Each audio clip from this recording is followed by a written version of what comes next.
Today's movie review is The Amazing Spider-Man. The Amazing Spider-Man, directed by Marc Webb, attempts to reboot the beloved Spider-Man franchise with a fresh take on Peter Parker's origin story. Released in 2012, this film stars Andrew Garfield as Peter Parker, Emma Stone as Gwen Stacy, and Rhys Ifans as Dr. Curt Connors, also known as the Lizard. The movie is an action-packed sci-fi adventure that delves into Peter's journey from a socially awkward high schooler to a superhero grappling with newfound powers and responsibilities.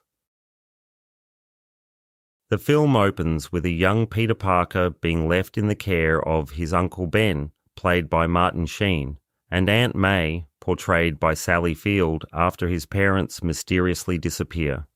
This abandonment sets the stage for Peter's internal struggles and his quest for identity.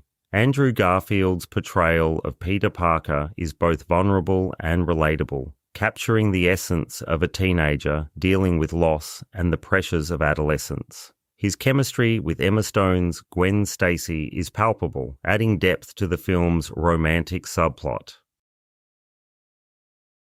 One of the film's strengths lies in its character development, particularly in the first act.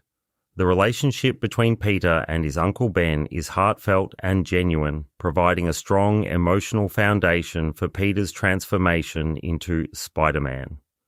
Uncle Ben's death, a pivotal moment in the Spider-Man lore, is handled with care, emphasizing the themes of responsibility and loss that drive Peter's actions. However, the film is not without its flaws. The narrative struggles to balance character development with action sequences, leading to a disjointed pacing that detracts from the overall experience. The action scenes, while visually impressive, lack the excitement and innovation seen in previous Spider-Man films.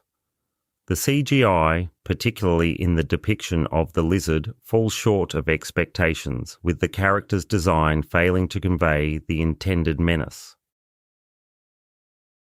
Rhys Ifans delivers a commendable performance as Dr. Curt Connors, a scientist driven by the desire to regrow his lost arm through genetic experimentation.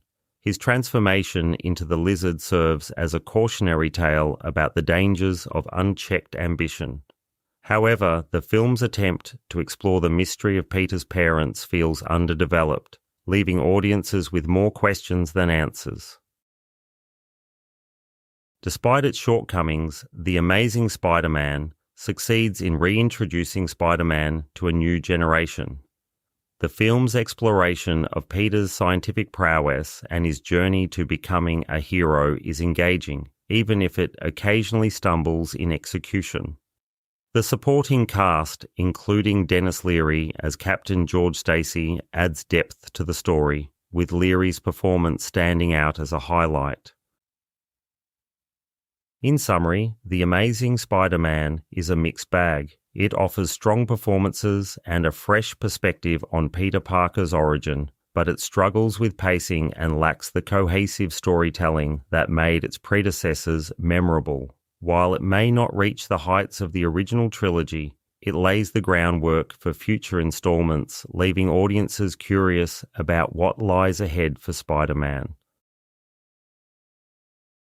That wraps up my review of The Amazing Spider-Man, and I'm giving it 3.5 stars out of 5 stars.